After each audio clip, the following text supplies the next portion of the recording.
Hi everyone, welcome to Raaonline. I am Dr. Prafulla PR, MBBS, MD Anatomy. I am into teaching MBBS students for around 9 years now. I am very passionate about teaching and in my classes, I try to make the subject easier for the students.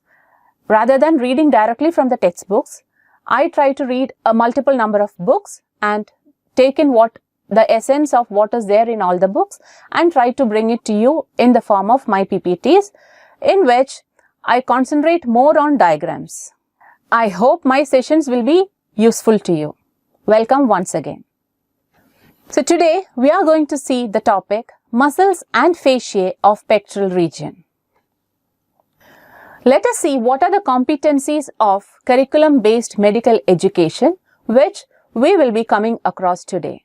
1. Describe the attachments, nerve supply and action of pectoralis major. 2. Describe the attachments, nerve supply and action of pectoralis minor. 3. Define and describe the clavipectoral fascia. Let us start our session with a clinical case scenario. A 54 years old lady who is nulliparous presented with complaints of lump in the breast. The surgeon did a thorough clinical examination. During breast examination, the patient was asked to place her hand on her hip lightly in this way. The lump was moved in two particular directions. The lump was mobile in both the directions. Now, the patient was asked to press her hip as hard as possible in this way. The lump was moved once more in the same directions and the range of mobility was compared. It was found that there was restriction in mobility. Now the questions which we are going to deal with today. Why was the patient asked to press her hip as hard as possible? What is the inference from this test? What is the provisional diagnosis? We'll proceed into our discussion and at a later point of time, I'll come back to this clinical case scenario.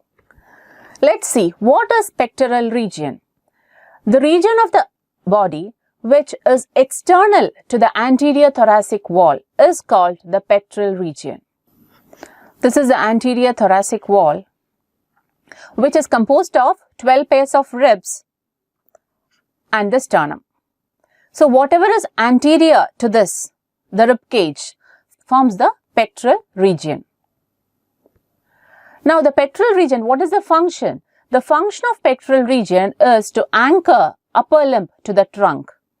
This is the humerus bone, part of upper limb, and this is clavicle, part of upper limb. So the function of this pectoral region, this region is to anchor the upper limb or to hold the upper limb tightly, anchor it to the anterior thoracic wall. The pectoral region contains two compartments. One is the superficial compartment and the other is the deep compartment. Superficial compartment is made up of skin, superficial fascia and mammary glands, which of course lie in the superficial fascia, and a deep compartment which is composed of muscles and associated structures. So here you can see the mammary gland and these are the underlying muscles. So this one, the mammary gland, is part of superficial compartment and the underlying muscles are part of deep compartment. First, let's see what are the muscles of pectoral region. It has three muscles. Pectoralis major. The word meaning is it is the major muscle or the large muscle of the pectoral region. Then, which is this? Which is this muscle? And a smaller muscle. And a smaller muscle which is pectoralis minor. There is one another muscle of the pectoral region which lies below the clavicle. Hence, it is called subclavius. These three muscles of pectoral region, the pectoralis major, pectoralis minor and the subclavius. All three of them, they take origin from the anterior thoracic wall and get inserted into one of the upper limb bones. Let us see each of this in detail. First, we will see the pectoralis major. This muscle which is highlighted here,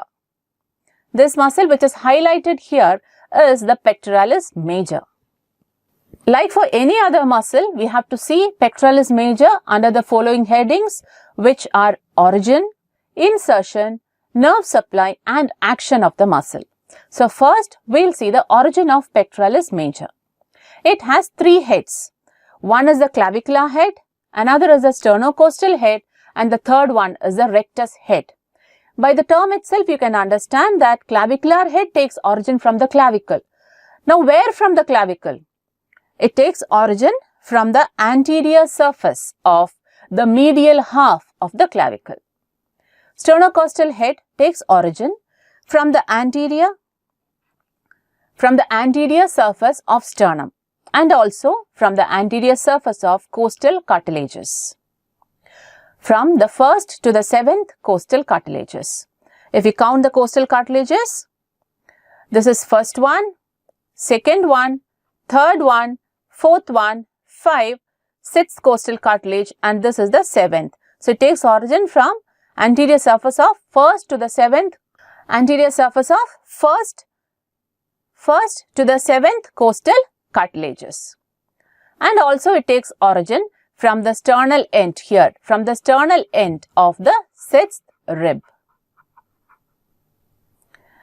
Now coming to the rectus head, it takes origin from the aponeurosis of external oblique muscle. Though the muscle belongs to the abdominal region, the aponeurosis extends a little bit above and the pectoralis major muscle takes origin from the aponeurosis of external oblique. Now let's see the insertion of pectoralis major. It gets inserted into the lateral lip of the intertubercular sulcus of the humerus. Now what is intertubercular sulcus?